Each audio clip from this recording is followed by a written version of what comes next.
I now want to welcome the folks that are going to present on disclosure and accommodations in the workplace guide. Uh, Over to you. Is it Stephen? And all right, go for it. Okay, I'm going to introduce myself. My name is Stephen Lapano. I'm a career educator with focus on accessibility at the University of Toronto. And for a visual description, I have dark hair and a beard, and I am white. I'm wearing a gray jacket and a blue shirt. Hello, everyone. My name is Kelsey Archibald. I am the lead coordinator career education at the University of Toronto St. George campus. I am wearing glasses today. I am a white woman and I'm wearing a green sweater. I will introduce our presentation here and then Stephen will go through our slides for you all. We are a large institution, the University of Toronto, serving students across all academic disciplines and levels of study. Most recent enrollment numbers at St. George campus are approximately 67,000, 47,000 undergraduates, and 20,000 graduates. Our career office in particular serves postdocs and recent alumni as well, 2 years post-graduation. So we're thrilled to be here today to share our newly launched, I guess it's maybe a year now, resource that we created in collaboration with our colleagues at Accessibility Services. Even though this guide is designed for current students and recent alumni, it can absolutely be used by any job seeker and has relevance across many career development contexts. Over the last few years, our office has noticed an increase in students coming to us with more questions about disclosure and accommodation. So it became increasingly clear that we needed to create a more comprehensive resource that students could use on their own or in conversation with someone in their circle of support. Stephen? Hey, so I'm going to spend some time just talking about how we use the guide. So this guide is meant to support job seekers in thinking through all the considerations they may have when deciding if and how to disclose a disability and request an accommodation. As someone who may be supporting someone through this decision-making process, this guide could be a helpful tool with guiding the conversations you may be having with a job seeker. So through the guide, you can break down the decision-making process, reflect on values, concerns, and strengths when making a plan to disclose. The guide also provides some practical tools for developing a disclosure script, something that we do hear repeatedly from students that they want. This can be an answer to the question, but how do I say it or how do I ask? So we guide conversations, we highlight important considerations related to disclosure and accommodations. We provide tools and exercises that support students and recent alumni in practicing and preparing how they may disclose and request an accommodation. What to consider when using the guide. So when using the guide, we always say be careful not to put the onus of structural change on the job seeker.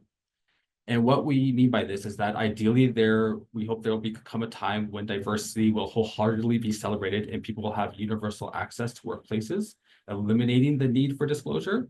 And while we recognize this is the goal, we know the world of work is not there, not even close. So although this guide is focused on addressing accommodations related to disability, we know that how you approach and navigate disclosure and conversations will also be impacted by your lived experience of other systems of exclusion, including racism, sexism, etc.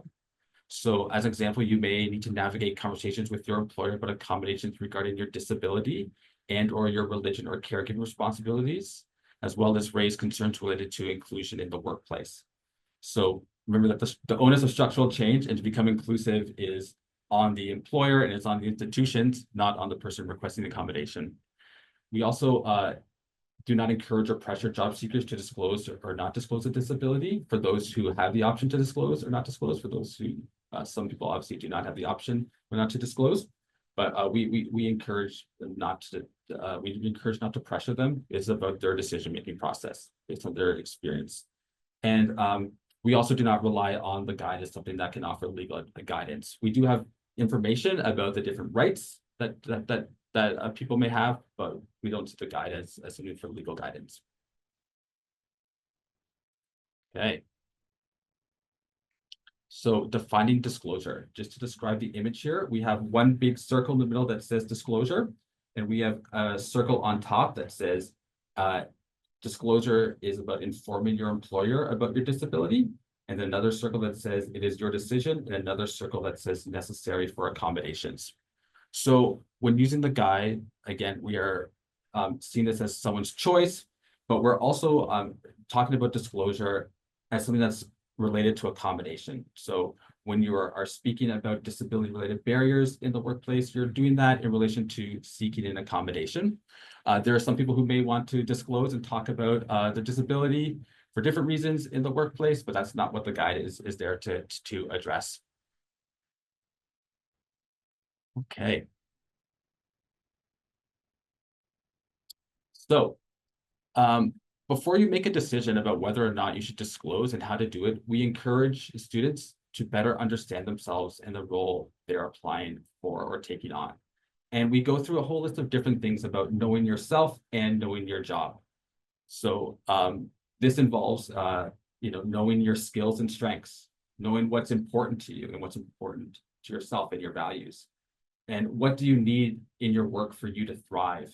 And what will make your work meaningful? Asking these questions.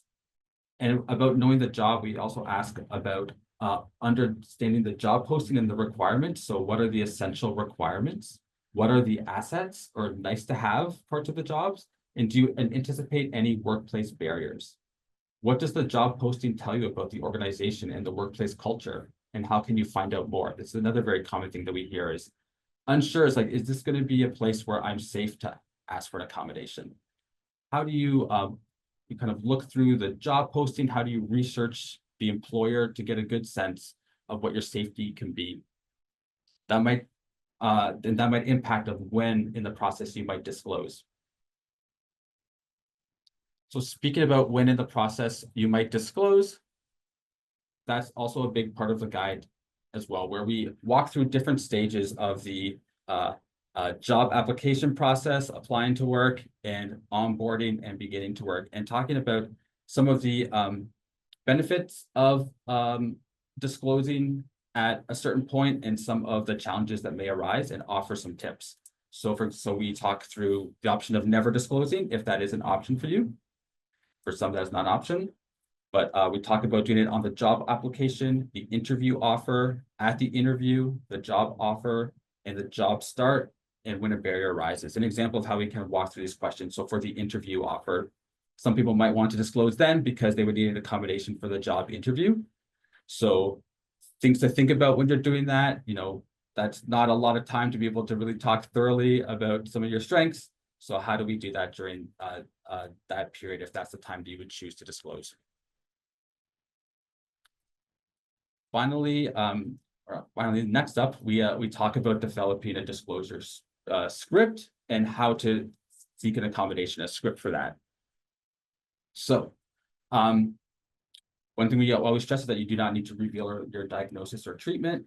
And this is an opportunity for you to reflect on your own strengths and accomplishments, because this is an opportunity to share that. And then also an opportunity to communicate the barriers as they relate to the job. So those are the main components. And we structure that even more by going through 3 questions. So if you kind of structure the script with the 3 questions, the first one is, what are my strengths and abilities? What are my skills? And how do they relate to the job? What aspects of the role may present barriers? And what accommodations may I need to succeed in this role? And it's something that could really help with seeking the accommodations is actually expressing what has worked before and really kind of framing it. And in the past, I've been really successful when these certain things have been in place, or when I have worked under these conditions. So these are my strengths. I am great at this way, and I'm excited to apply my skills in this way in the job. But there's this one area of the job that's providing a barrier for me. Perhaps it's like I need quiet space, and it's a very noisy environment. So in the past, what's worked for me is having a quiet space to work in, or doing some work remotely, and starting the conversation that way. So that right there, kind of quickly, is a quick kind of like walkthrough of what the guide looks like. It was a fairly quick one,